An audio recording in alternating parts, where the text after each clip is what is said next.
Hi, I'm Tim Parry, Senior Content Manager at Multi-Channel Merchant. I'm with Melanie Alavi, the UPS Retail Manager, and we're here to talk a little bit about some of the recent findings of the 2013 UPS Pulse of the Online Shopper study conducted with ComScore, and some other trends going on in online retail. Melanie, the survey results were released today. Yes. And looking at e-commerce and mobile and social trends, was there any seismic shifts based on last year's shopping behaviors, or anything in particular that really stuck out? Well, first of all, this year's study versus last year's study, we actually added a lot more to this year's study. So we included a lot more about mobile and social and omni-channel specifically. So in terms of comparing this year versus last year from a seismic shift perspective, I mean, returns certainly jumps out as an area that's increasingly important. For example, last year only 63% viewed an online returns policy before purchasing an item. That jumped to 66% this year. And in terms of just people making returns online in general, 51% actually returned an item, whereas this year 62% have returned an item online. So returns are increasingly important, and that was a very good thing to compare this year versus last year. But what was really interesting was the mobile and social piece that we focused on, and specifically the omni-channel. And of course, that's kind of all the buzz these days. So we know really shoppers, and this came out very loud and clear in our study, are looking to shop anywhere, anytime. So that's a big deal. They're looking for an integrated experience across channels. And some of the stats, for example, that came out in our study, 47% want to go into a store with their mobile phone and have a coupon pushed and use that coupon in the store. 60% of shoppers want to be able to purchase online and return an item to the store, so that's a very sort of normal integrated experience that they're looking for. So more and more, people are looking for this integrated, seamless experience. And then another interesting piece, of course this was an online survey, but 7 out of 10 people already shopping online, their preferred method of access to retailers is online. So 70% of people are preferring to access their favorite retailers online if they're already shopping online.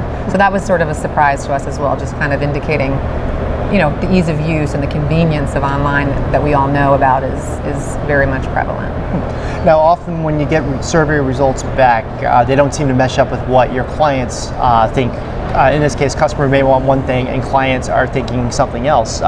With that, were there any kind of, are your clients' top concerns the same as what customers want, or is it a little different? No, absolutely. We definitely see a match there. I think the biggest thing that we're really talking to our customers about these days is sort of this omni-channel experience and how we can help, from a UPS perspective, enable that on the fulfillment side.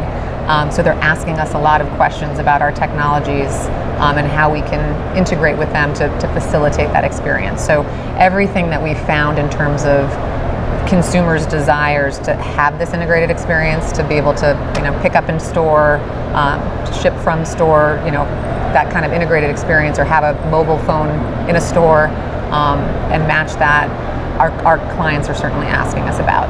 Even those, you would think that maybe sort of towards the larger end, but even those on the smaller end as well, they're looking to see, kind of where they need to be. So we're able to talk with them about that.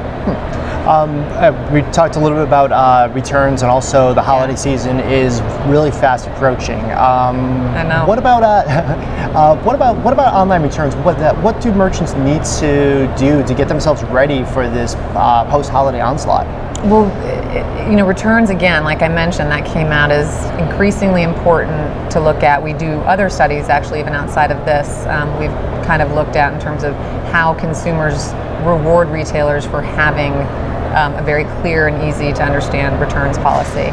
So, really what they need to be doing, that came out loud and clear in the study, is have a clear and easy to understand returns policy. So basically, retailers need to make sure anything that they're doing over the holidays, if policies change, how that changes, that needs to be sort of clearly laid out on their website. The other piece is really convenience. So for us, again, sort of the theme of the study was channels, choices, and convenience. And from a convenience perspective, one of the things they're looking for is having convenient returns. So a retailer that hasn't already provided a way for for their consumer to easily print out a label off their website to return, or includes a label in the box for them to be able to return that easily, they need to consider doing that. So that's kind of, some of the things that we're advising our clients to do if they're not already, they haven't already shifted towards that. So. You mentioned ship from store earlier. Yes. It seemed to be a very popular catchphrase last year.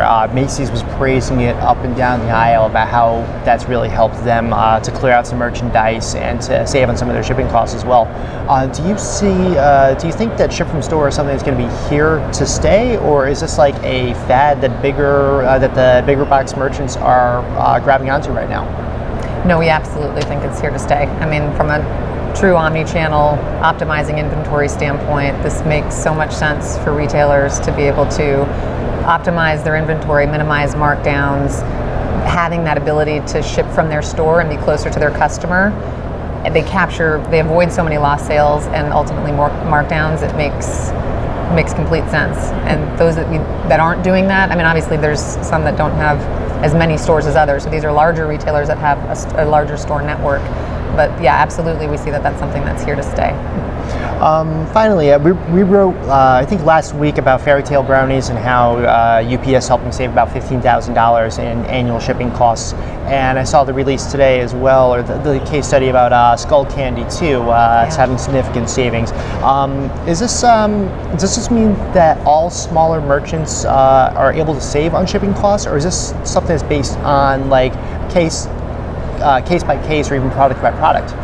UPS can really help all small merchants. Obviously, it's a matter of us making sure that we can integrate with them correctly.